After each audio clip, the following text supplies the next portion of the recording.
না টুনি, আমি আজকেও একটা কাজ জোগাড় করতে পারিনি। আমি নাকি খুবই দুর্বল, এজন্য কেউ আমাকে কাজে নিতে চায় না। তার মানে আজকেও আমাদেরকে না খেয়ে থাকতে হবে? আর একটু পরেই তো টুকি এসে খাবার খেতে চাইবে, তখন আমি কি করব? না না, আমি তোমার কাছে খাবার খেতে চাইবো না, কারণ আজ মোরল আঙ্কেলের জন্মদিন উপলক্ষে বনের সব গরিব পাখিদেরকে দাঁত খাবে। মোরল আঙ্কেল এক্ষুনি আমাদেরকে যেতে বলেছে মা। টুকির কথা শুনে টোনা ও টুনি তাদের মেয়েকে নিয়ে মোড়লের বাড়িতে চলে আসে। আর তাদেরকে দেখে বনের অন্য পাখিরা খাবার না খেয়ে তাদের কাছে চলে আসে। এ কি, তোরা এখানে কেন এসেছিস? তোমাদের মতো মোড়ল বাবু আমাদেরকেও দাওয়াত দিয়েছে দাদা, তাই আমরা দাওয়াত খেতে এসেছি। তাই নাকি? কিন্তু আমরা তোর সাথে বসে খাবার খেতে পারবো না, কারণ তুই আগে ময়লা পরিষ্কারের কাজ করতি। ইস, সেই পচা দুর্গন্ধ এখনো তো শরীরে লেগে আছে। ছি ছি ছি ছি ছি ছি। ঠিক বলেছো কালু। এই টোনা, এক্ষুনি এখান থেকে চলে যা, তা না হলে আমরা সবাই কিন্তু এখান থেকে চলে যাব, এই বলে দিলাম। না না কাকুলি দিদি, তোমরা এখান থেকে যেও না। তোমরা চলে গেলে যে মোড়ল বাবুর জন্মদিনের অনুষ্ঠান নষ্ট হয়ে যাবে। এসো টোনা, আমরা এখান থেকে চলে যাই। টোনা ও টুনি যেই না চলে যাবে ঠিক তখনই সেখানে মোড়ল বাবু চলে আসে। কি ব্যাপার টোনা, তোরা এসে চলে যাচ্ছিস কেন? আমি আগে ময়লা ফেলার কাজ করতাম জন্য ওরা আমাকে ঘৃণা করে মোড়ল বাবু। আমরা ওদের পাশে বসে খাবার খেলে ওরা অনুষ্ঠান ছেড়ে চলে যাবে, তাই আমরাই চলে যাচ্ছি মোড়ল বাবু। না, তোরা কোথাও যাবি না। তুই ময়লা পরিষ্কার করে আমাদের বনের উপকার করতি, এটা সবাই বুঝবে না। তাছাড়া তুই তো অনেকদিন হলো সেই কাজ ছেড়ে দিয়েছিস, তাহলে এখন অন্যদের সমস্যা কিসের? না মোড়ল বাবু, আমরা গরিব হলেও টোনার মতো নিম্নমানের গরিব নই, তাই টোনার পরিবারের পাশে বসে আমরা খাবার খেতে পারবো না। এই চল তোরা। দাঁড়াও তোমরা, আমি টোনার পরিবারকে আলাদা জায়গায় বসিয়ে খাবার খেতে দিচ্ছি। আয় রে টোনা, তোরা আমার সাথে আয়। এরপর মোড়ল বাবু টোনা ও তার পরিবারকে বাড়ির ভিতরে নিয়ে গিয়ে খাবার খেতে দেয়। আর কিছুক্ষণ পর তাদের সবার খাওয়া শেষ হয়ে গেলে সবাই যে যার বাড়িতে চলে যায়। ধন্যবাদ মোড়ল বাবু, আপনি আমাদের পেট ভরে খেতে না দিলে আজ আমরা না খেয়ে থাকতাম। জানেন মোড়ল বাবু, এই বনে আপনি ছাড়া কেউ আমাদের সহ্য করতে পারে না। ওদের কথার জন্য আমি ময়লার কাজটা ছেড়ে দিয়েছি, এখন কোথাও একটা কাজও খুঁজে পাচ্ছি না। জীবনে চলতে গেলে অনেকেই অনেক কথা বলবে, তাদের কথায় কান না দিয়ে থেমে থাকা যাবে না রে টোনা, তাহলে একসময় পথে বসতে হবে। আর তোরা সেই ভুলটাই করেছিস। তবে তুই কোনো চিন্তা করিস না, আমার একটা পছন্দের গাভী আছে, ওর নাম শ্যামলী। আজকে থেকে তুই শ্যামলীকে মাঠে চড়াতে নিয়ে যাবি, তবে সাবধান, ও যেন কোথাও ছুটে না যায়, তাহলে কিন্তু তোকে আমি ছাড়বো না। ধন্যবাদ মোড়ল বাবু, আপনার এই উপকারের কথা আমি কখনো ভুলবো না। তোমরা বাড়িতে চলে যাও টুনি, আমি শ্যামলীকে মাঠে নিয়ে যাচ্ছি। এরপর টুনি ও টুকি বাড়িতে চলে আসে। এদিকে টোনা ও শ্যামলীকে নিয়ে মাঠে চলে আসে। এখন আর আমাকে খাবারের জন্য চিন্তা করতে হবে না, শ্যামলীটা ঘাস খেতে থাকুক, ততক্ষণে আমি একটু ঘুমিয়ে নেই। যেমন কথা তেমন কাজ। এরপর টোনা যেই না ঘুমিয়ে পড়ে ঠিক তখনই শ্যামলী ঘাস না খেয়ে জঙ্গলের ভিতরে চলে যায়। এদিকে দেখতে দেখতে সন্ধে হয়ে আসে আর টোনারও ঘুম ভেঙে যায়। এ কি, শ্যামলী, শ্যামলী কোথায় গেল? শ্যামলী, এই শ্যামলী, কোথায় গেলি রে শ্যামলী? এরপর টোনা এদিক সেদিক ঘুরে শ্যামলীকে খুঁজতে থাকে। আর খুঁজতে খুঁজতে সেও এক গভীর জঙ্গলের ভেতরে চলে আসে। আর সেখানে গিয়ে সে একটা ব্যাগের বাড়ি দেখতে পায়। ওরে বাবা, এটা আবার কেমন বাড়ি? ব্যাগের বাড়ি তো আমি এর আগে কখনো দেখিনি। না না, এখন এসব বাড়ি টাড়ি নিয়ে পড়ে থাকলে হবে না। আমাকে যে মোড়ল বাবু শ্যামলীকে খুঁজে বের করতেই হবে, তা না হলে যে মোড়ল বাবু আমাকে কঠিন শাস্তি দিবে। এদিকে খুব পানি পিপাসা পেয়েছে, যাই এই বাড়ির ভেতরে গিয়ে একটু পানি পান করে আসি। এরপর টোনা যেই না ব্যাগের বাড়ির ভেতরে যায় ঠিক তখনই সেই বাড়ির ভিতরে সে এক বৃদ্ধাকে দেখতে পায়। আর সেই বৃদ্ধা চরকিতে সুতা কাটছিল। কে রে, কে এসেছিস? তুই নিশ্চয়ই আমার কাজে ব্যাঘাত ঘটাতে এসেছিস, তাই না? দাঁড়া, তোকে দেখাচ্ছি মজা। হিরিং বিরিং তিরিং ছট, এই ঘরে যে এসেছে তাকে বন্দি কর ফটাফট। বৃদ্ধার মন্ত্র পড়ার সাথে সাথে টোনা একটা লোহার খাঁচায় বন্দি হয়ে যায়। এ কি কাণ্ড! কে তুমি বুড়িমা? আর এভাবে আমাকে বন্দি করলে কেন? আমি তোমার কোনো ক্ষতি করিনি। আমি তো একটু পানি পান করার জন্য এসেছিলাম। তাই নাকি? আসলে আমি হলাম চাঁদের বুড়ি। একদিন আমার চাঁদের দেশে অনেক ঝড় বাতাস হয়, যার কারণে আমি চাঁদের দেশ থেকে এখানে এসে পড়ি। আর এখানে এসে আমার দুই চোখ অন্ধ হয়ে যায়। আর আমি তারপর আমার গুরু বাবাকে স্মরণ করি। বল চাঁদের বুড়ি, তুই আমাকে স্মরণ করেছিস কেন? কি চাই তোর? আমি চাঁদের দেশ থেকে পড়ে গিয়েছি গুরু বাবা, তারপর থেকে চোখে দেখতে পাচ্ছি না। এখন আপনি আমাকে বলুন গুরু বাবা, আমি কিভাবে আমার দৃষ্টিশক্তি ফিরে পাবো আর চাঁদের দেশে ফিরে যেতে পারবো? ইল বাবা, শোন চাঁদের বুড়ি, যতদিন না তুই এই সুতাগুলো কাটা শেষ করতে পারবি ততদিন তুই তোর দৃষ্টিশক্তি ফিরে পাবি না। ইল বাবা। এরপর আমার গুরু বাবা অদৃশ্য হয়ে যায়, আর সেদিন থেকে এই বাড়িটা বানিয়ে আমি সুতো কেটে যাচ্ছি, কিন্তু অন্ধ হাওয়ায় সুতো কাটা শেষ করতে পারছি না। তাই আমি ভেবেছিলাম তুই আমার কাজে বাধা দিতে এসেছিস, এজন্য ভয় পেয়ে আমাকে বন্দি করেছো, তাই না? তুমি আমাকে মুক্ত করো চাঁদের বুড়ি, আমি তোমাকে সব সুতো কেটে দিব। সত্যি বলছিস? তুই এই চরকিতে সুতোগুলো কেটে দিবি? দাঁড়া, আমি তোকে এক্ষুনি মুক্ত করছি। এরপর চাঁদের বুড়ি মন্ত্র পড়ে টোনাকে মুক্ত করে দেয়, আর টোনা তার কথা মতো চরকিতে সুতা কাটতে বসে। এদিকে দেখতে দেখতে রাত হয়ে যায়, আর রাত হতেই টোনার সুতা কাটা শেষ হয়ে যায়। আরে এই তো আমি দেখতে পাচ্ছি। হা, হা, হা। ধন্যবাদ রে বাবা, তোকে অনেক ধন্যবাদ। তোর জন্য আমি আমার দৃষ্টিশক্তি ফিরে পেলাম। তুই তোর কথা রেখেছিস, তাই আমি তোকে একটা উপহার দিব। বল, তোর কি চাই বল। আমার তেমন কিছু চাই না, তুমি শুধু আমাকে মোড়ল বাবুর শ্যামলীকে খুঁজে বের করে দাও। এত রাতে ওকে আমি কোথায় খুঁজবো কিছুই যে বুঝতে পারছি না। এই নে, এটা একটা জাদুই নীলমণি। এই মণি তোর সব কথা শুনবে। এবার আমি আসি। জাদুই নীলমণি, আমাকে শ্যামলীর কাছে নিয়ে যা। এই কথা বলার সাথে সাথেই নীলমণির থেকে তীব্র আলো বের হয়, আর টোনাকে একটা মাদুরে করে একটা ঝর্ণার কাছে নিয়ে যায়, যেখানে শ্যামলী একটা গাছের নিচে দাঁড়িয়ে ছিল। এই তো শ্যামলী। হাই শ্যামলী, তুই এখানে কেন এসেছিস বলতো? তোর জন্য এক্ষুনি আমার চাকরিটা চলে যেত। চল চল, অনেক দেরি হয়ে গেছে, এখন আমরা বাড়িতে চলে যাই।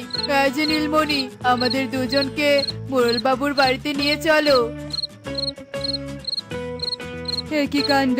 রাত হয়ে গেল, তবুও টোনা আমার শ্যামলীকে নিয়ে আসছে না। তাহলে কি টোনা আমার শ্যামলীকে নিয়ে পালিয়ে গেল?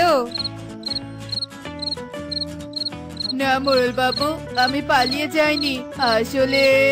এরপর টোনা মোড়ল বাবুকে সব কথা খুলে বলে। অন্যের উপকার করার ফল যে ভালো হয়, আর সেটা আমি নিজের চোখে দেখলাম রে টোনা। তুই অনেক দামি একটি উপহার পেয়েছিস রে টোনা। এই নীলমণিকে তুই সাবধানে রাখিস। আর শোন, আজ থেকে তোকে আর কাজ করতে হবে না, কারণ এই নীলমণির কাছে তুই যা চাইবি তাই পাবি। এরপর টোনা খুশি হয়ে বাড়িতে চলে আসে, আর বাড়িতে এসে টুনিকে নীলমণির কথা খুলে বলে। এরপর টোনা নীলমণির সাহায্যে তার পরিবারের অভাব দূর করে, আর এভাবেই তারা সুখে শান্তিতে দিন কাটাতে থাকে।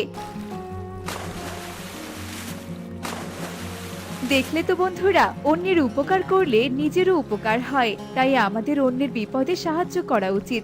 এমনই সব মজার মজার শিক্ষণীয় টুনি পাখির গল্প দেখতে আমাদের সাথেই থেকো। আর আমাদের আজকের এই গল্পটি তোমাদের কাছে কেমন লেগেছে তা কমেন্টসে জানাতে ভুলো না কিন্তু।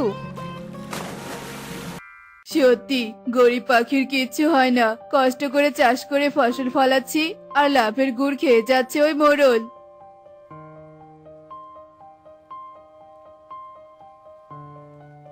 এই যে টোনা, আজ কত বস্তা আলু হলো শুনি? মোড়ল সাহেব, 3 বস্তা। কি, সবে 3 বস্তা? তোকে কিন্তু 5 বস্তা করতেই হবে টোনা, না হলে কিন্তু লাভের মুখ দেখা যাচ্ছে না। এই শালিক, যা ওর হাতের গামলায় থাকা আলুগুলো বস্তায় ভরে নিয়ে যা। এরপর মোড়লের কথা মতো শালিক টোনার কাছ থেকে আলুগুলো বস্তায় রাখে আর টোনা মনে মনে বলে, মোড়ল সাহেবকে কি বলবো আমার মজুরিটা এবার থেকে একটু বাড়িয়ে দিতে? না না, যদি আবার রেগে যায়, থাক, যা দিচ্ছে তাই নেই। মোড়ল সাহেব, আমার মজুরিটা। দেখেছো, ভুলেই গিয়েছিলাম। এই শালিক, ওকে কিছু আলু দে তো। এরপর মোড়ল টোনাকে অল্প কিছু আলু দিয়ে সেখান থেকে চলে যায় আর টোনা সেই অল্প আলু নিয়ে বাড়িতে যায়।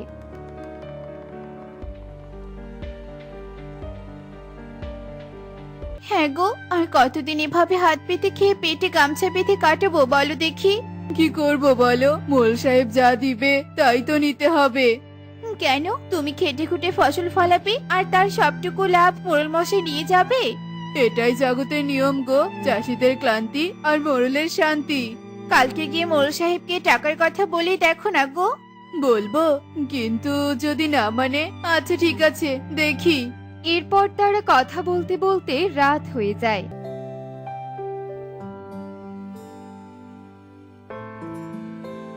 আর তারা রাতের খাবার খেয়ে শুয়ে পড়ে।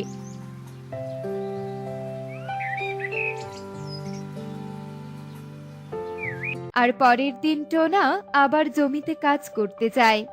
না না, আজ যেভাবেই হোক মোড়লকে নিজের টাকার কথাটা বলতেই হবে। আমি করব চাষ আর মোড়ল সাহেব করবে সুখে বাস। না না, এ চলতে পারে না। কি বলছিস টোনা বিড়বিড় করে? না মানে মানে বলছিলাম কি মোড়ল সাহেব, ওই আর কি মানে 5 বস্তা করে আলু দিয়েছি মোড়ল সাহেব। বাহ বাহ বাহ, টোনা একেবারে খাঁটি চাষা তুই। টোনা ফলাবে ফসল আর আমি গুনবো সুদ সমেত আসল টাকা। হা, হা, হা, হা, হা। টাকা আর টাকা। মোড়ল সাহেব, একটা কথা ছিল, মানে বলছিলাম কি, আমার তো এত অল্প সবজি ন্যায্য নয়, আমার হকের টাকা আমি চাই। হকের পাওনা মানে? দেখুন মোড়ল সাহেব, এই জমিতে আমি তো দিনরাত খেটে ফসল ফলাই, তাই আজ থেকে এই জমির ফসলের অর্ধেক ভাগ আমার। হ্যাঁ। আরে বলে কি, অর্ধেক ফসল যা দিয়েছি তাই নে, তা না হলে সেটুকুও পাবি না। আমার হক না দিয়ে আপনি যেতে পারবেন না মোড়ল সাহেব। বেটা, তুই আমার পথ আটকাবি? এই শুনে রাখ, আজ থেকে তোকে আমার জমিতে চাষ করতে হবে না। এরপর মোড়ল তাকে কাজ থেকে বের করে দেয় আর টোনা মন খারাপ করে বাড়িতে চলে আসে। টনি, দেখলে তো, সাহস দেখাতে গিয়ে এখন পেটে গামছা বাঁধারও সুযোগ নেই। এতদিন ধরে তুমি কাজ করেছো আর মোড়ল সাহেব তোমাকে এতটুকু ফসল দিয়েও সাহায্য করলো না গো। দেখো টনি, ওসব ধনীদের বড় বড় ব্যাপার স্যাপার, গরিবদের জন্য ছিটে ফোটাও মায়া দয়া নেই ওদের। এখন সব থেকে বড় কথা হলো, খাবোটা কি? জমি তো গেল, ফসলও গেল, এখন তো দেখছি ভিক্ষে করে ছাড়া সত্যি আর কোনো উপায় নেই টনি। হ্যাঁ গো, শুনছো, ঘরে তো একটাও দানা নেই আর বিক্রি করার মতো ঘরে কোনো জিনিসও নেই গো। তাহলে কি আর প্রাণের শেষ সম্বলটুকু পেটের দায়ে বিক্রি করতে হবে? দেখি এই ছাগলখানা বেচে কত টাকা পাই।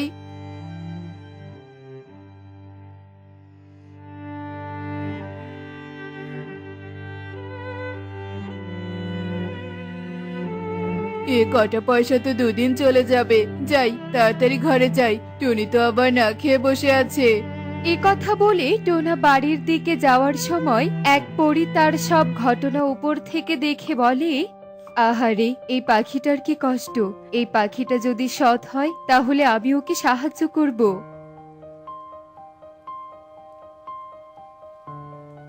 এই যে বাবা, কতদিন পেটে কিছু পড়েনি, দয়া করে কিছু দাও না বাবা। এই সেরেছে, নিজের পেটে কিছু নেই, এখন আবার এনাকে কি দেই? ক্ষমা করবেন, আমার তোমাকে দেওয়ার মতো যে কিছুই নেই বুড়িমা। কিন্তু বাবা, আমার যে ক্ষুধার জ্বালায় প্রাণটা চায় চায় অবস্থা হয়ে গেছে। কিন্তু আমার যে মানে বউটা বাড়িতে না খেয়ে আছে গো বুড়িমা। খুব আশা নিয়ে তোমার কাছে হাত পেতেছি বাবা। আচ্ছা বেশ বেশ, আমার ছাগল বিক্রি করে যে কটা টাকা পেয়েছি তাই তোমাকে দিলাম গো বুড়িমা। বেঁচে থাক বাবা, বেঁচে থাক। এ কথা বলে সেই বৃদ্ধা এক পরিরূপে রূপান্তরিত হয় আর টোনা তাকে দেখে অনেক ভয় পেয়ে যায়। কে কে কে কে কে তুমি? আমি পরিরাজ্যের পরী।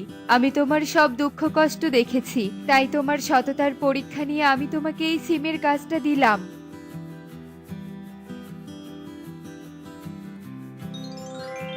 এরপর পরি সেখান থেকে চলে যায় আর টোনাও তার বাড়িতে চলে আসে। এরপর টোনা বাড়িতে গিয়ে টুনিকে সব কথা খুলে বলে আর সেই গাছটা টোনা বাড়ির উঠোনে রোপণ করে।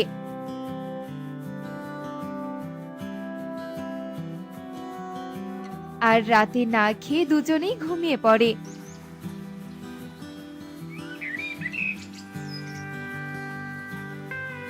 পরের দিন সকালে টোনা ঘুম থেকে উঠে বাহিরে গিয়ে দেখতে পায় সেই সিম গাছটিতে অনেক বড় বড় সোনার সিম ধরেছে।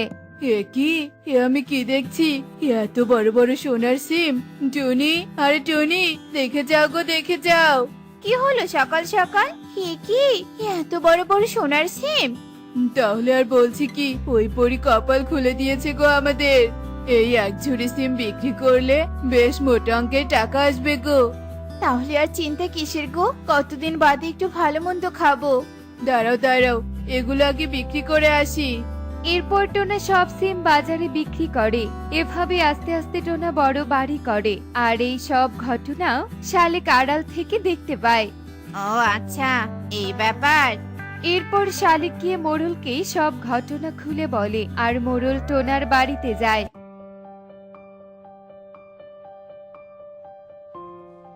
কিরে টোনা, সেদিন দুটো কথা বলেছি বলে রাগ করেছিলি নাকি? হ্যাঁ, আরে মোড়ল সাহেব যে, হ্যাঁ হ্যাঁ, আসুন আসুন, বসুন। শুনলাম তুই নাকি সোনার সিম ফলাচ্ছিস। ভালো ভালো, বেশ ভালো। তো সেই সিম আছে কোথায়? ঠিক ধরেছিলাম, মতলব আছে। না মোড়ল সাহেব, ইয়ে মানে সেরকম কিছু নয় তো। বেটা, বলবি না আমি ওই সোনার সিম ছিঁড়ে নিচ্ছি। এরপর মোড়ল সেই সোনার সিম ছিঁড়তে যায়, সাথে সাথে সেখান থেকে সাপ বেরিয়ে আসে। এ কি, বাবা বাবা গো, বাঁচাও বাঁচাও। এ কথা বলে মোড়ল সেখান থেকে দৌড়ে পালিয়ে যায়। বেশ হয়েছে, লোভের শাস্তি পেয়েছে, বেশ হয়েছে। এরপর থেকে টোনা সেই সোনার সিম বিক্রি করে বনের গরিবদের সাহায্য করে আর সবাই মিলে একসাথে সুখে শান্তিতে থাকতে শুরু করে। এমনই সব মজার মজার শিক্ষণীয় টুনি পাখির গল্প দেখতে আমাদের সাথেই থেকো। আর গল্পটি কেমন হয়েছে তা কমেন্টসে জানাতে ভুলো না কিন্তু। Bye bye.